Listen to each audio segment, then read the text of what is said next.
Seguimos aquí en esta mesa de viernes 30 de noviembre de 2018 con Gonzalo Pérez del Castillo, Ana Ribeiro, Juan Grompone y como invitado Rubén Swirsky. ¿Qué pasó, Gonzalo? Le erré en el... porque te puse primero. Primera vez. Primera vez. No, ya he escuchado más de una vez que ahora te están poniendo en primer lugar para que no haya este tipo de ¿Cómo situaciones. dedica tiempo a eso? Es una cosa que jamás resolveré. Bueno, vamos al segundo tema que tenemos previsto para hoy. Nunca. Luego de definida la votación, vamos a el tema que tenemos previsto. La directora general del Consejo de Educación Inicial y Primaria, Irupé Busetti, informó que 50.000 niños faltan por día a la escuela pública en el país, lo que le cuesta al Estado $600.000 por día. En total, recordemos, hay 340.000 matriculados. Busetti dijo que el 52% de las faltas se catalogan como vacaciones de los alumnos, o sea, no por enfermedad. Y ejemplificó que faltar a la escuela para quedarse en la casa de la abuela o no volver el lunes a clase después de un fin de semana en el balneario son las razones más comunes para las inasistencias de los niños. Los padres tienen que saber que no los mandan a la escuela, que cuando se habla se tira dinero porque no los están mandando, pero también los padres tienen que saber que el niño que no va, un niño que falta 20 días en 5 años, es un niño que va a tener dificultades en primero.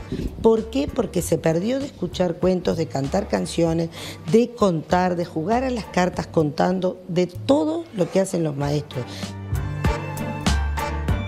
La titular de Inicial y Primaria opinó que más allá de las políticas de incentivo a la asistencia, como la campaña Cero Faltas que realiza Primaria, el tema pasa porque la gente entienda que la escuela es el único lugar donde se aprende y se enseña.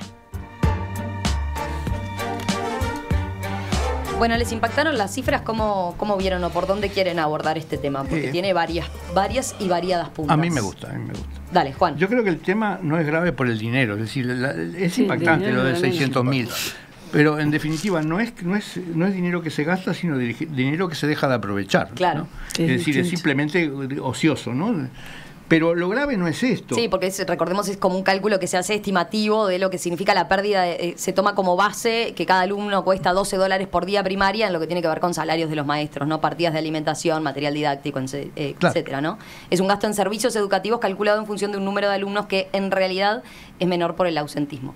Pero bueno, en fin, eso simplemente un aspecto que nos explicaba del cálculo metodológico el consejero Héctor Florit. Lo grave es la crisis general del sistema educativo, ¿no? Es decir, la idea que está generalizándose en este país de que la educación no sirve para nada, ¿no? Y eso es muy fácil decir la educación no sirve para nada porque en lo inmediato no es fácil verlo para qué sirve. Pero el problema se plantea 20 años después. Es decir, cuando dentro de 20 años no haya suficiente gente capacitada para todo lo que hay que hacer en un país, la crisis va a ser muy grave. Es decir, yo me imagino que a partir del 2030...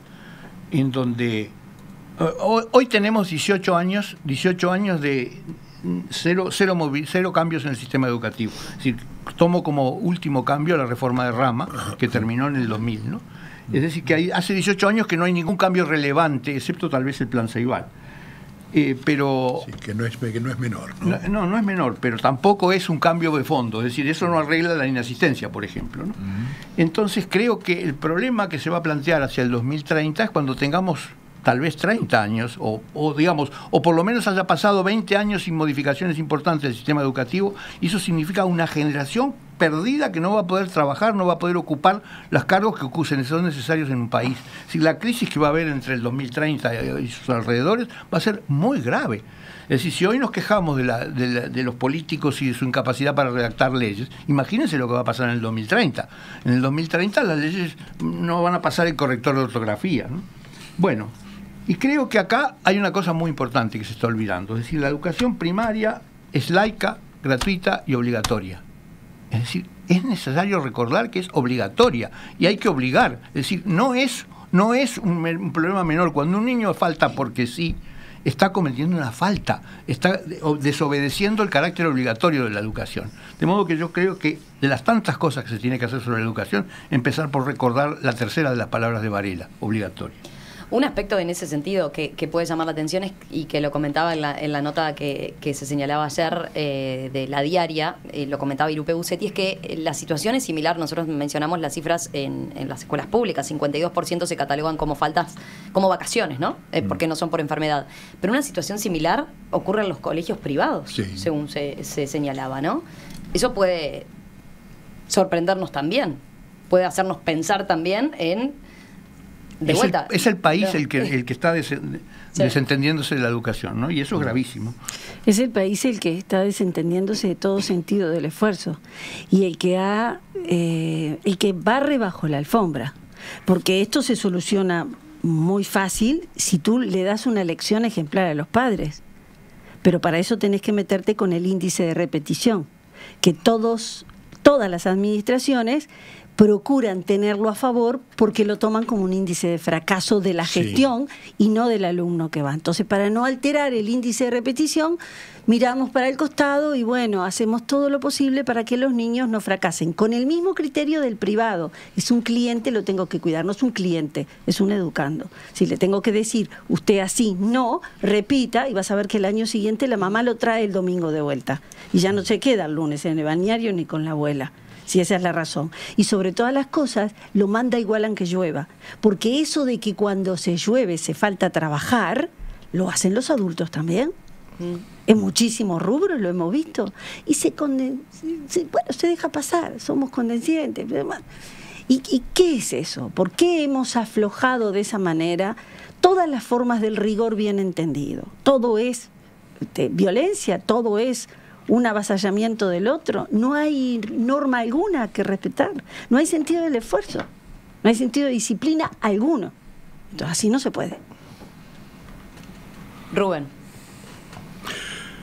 Mira, la cifra es muy impresionante. Yo tengo algunas dudas sobre la aritmética.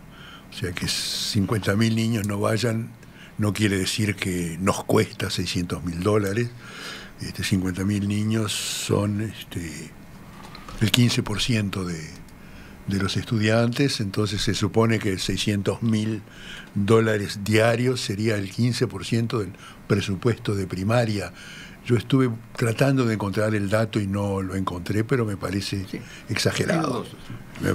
Me parece dudoso. Y por otra parte, como tú decías, no es que se gasta dinero, sino que probablemente es un dinero que se gasta de todos modos, aunque no estos niños no lo aprovechan. Claro. Digamos, es eso lo que pasa. Es un desperdicio. Ahora, el futuro, como señala Juan, es temible. Es temible, es asustante. Toda la gente de la universidad, en todas las facultades, creo que en todas, señalan que cada vez es peor el nivel con que entran los estudiantes en la universidad, es peor el nivel con que salen de primaria y secundaria. Y eso es un fenómeno que nos va a llevar al desastre. Gonzalo, ¿te convencieron con este tema? No, a mí el motivo por el cual este tema no me interesa demasiado es porque a mí no me llama la atención que estas cosas sucedan en el Uruguay. Voy un poco por la línea de lo que decía Ana. Es decir, acá la indisciplina, la falta de respeto por la obligación, la impuntualidad, la tolerancia a cosas absurdas, que todo el mundo dice, sí, es absurdo, pero es así. Digo, es así en todo. Y bueno, ahí se refleja en eso. El niño quiere ir a la escuela, bueno, que no vaya. El padre tiene alguna responsabilidad, no tiene. Alguien le dice, señor, mire que esto es obligatorio. No. La ministra hace poco, no hace tan poco, dijo, no se le puede exigir nada. ¿No? Hay que darle y no se le puede exigir. Son pobres y por lo tanto no se le puede exigir nada. Cualquier excusa, cualquier barbaridad. Es decir, se ha perdido ese sentido en este país. Esto es un reflejo más, pero ¿cuántas cosas más hay en el que vos notás que este mismo síndrome en la sociedad uruguaya? Muchísimas. Entonces, por eso el tema es, vamos a hablar de los niños, sí, bueno, perfecto, pero podríamos hablar de tantas cosas más y decir las mismas cosas. Lo que dijiste tú, Ana, estoy totalmente de acuerdo. Es decir, se ha perdido eso. Tú en la vida, para salir adelante, necesitas hacer un esfuerzo. Hay ciertas cosas que necesitas hacer con disciplina y con método y con rigor. Y si querés tener resultados, y si no lo haces así, pues no vas a obtener resultados. No aparecen así por generación espontánea los resultados. Tenés que trabajar. Hablando de los chinos. Digo, los chinos son... Claro, estos maquinitas niños de se van a trabajo. medir con los niños chinos que no faltan jamás, ¿Qué que van a tienen una faltar? disciplina. Sí, Entonces. algunos mensajes van por ahí, ¿no? De la audiencia. La falta está en la familia que no manda al niño. Preocupa la creación de hábitos, dicen, por lo que Claro. decía Ana, ¿no? Ese niño como futuro ciudadano, como futuro trabajador. Eso es lo que plantea, por ejemplo, Alicia, ¿no?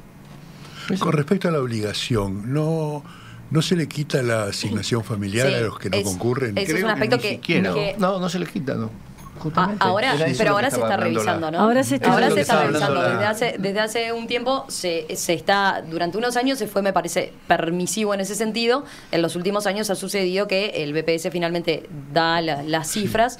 Es cierto que hay como planes para procurar que haya como un reenganche, ¿no? Pero la pena, la sanción está ahí, ¿no? Nos hacían acordar en primaria ayer hablando también sobre este tema fuera de micrófono que se ha hecho, por ejemplo, incentivos como la campaña Cero Falta, que trataban de ser un poco de marketing, a promover la buena asistencia. Nos señalaban lo de la asignación familiar, pero sin embargo, como aplicándose, también se da estos registros, ¿no? Y estos números. Pero de todas maneras, eso es una falta. Si es obligatoria, hay por lo menos una falta en los padres. Es decir, bueno, eso de alguna manera tendría que ocurrir. Además, eso no se aplica a los alumnos de los colegios privados, que seguramente ninguno tiene asignación familiar, porque Claro. tiene que pagar una matrícula muy grande. Sí. Y pasa exactamente lo mismo. Así que para mí el problema es que eso es una falta y debe ser responsabilizado de los padres con algo. Le tiene que doler de alguna manera. Estamos hablando de hábitos, Sí. hablando de hábitos. Ayer cuando comentábamos este tema, había un oyente que planteaba que estos niños que faltan ahora y que no tienen ese hábito, que no se les inculca ese hábito, son los que después reclaman presentismo, por ejemplo. Después en el futuro son los trabajadores que piden presentismo, ¿no? Como Está bien eso. uno de los Sí. tantos aspectos que tiene este tema. Y claro. Volvemos enseguida, se vienen los telegramas.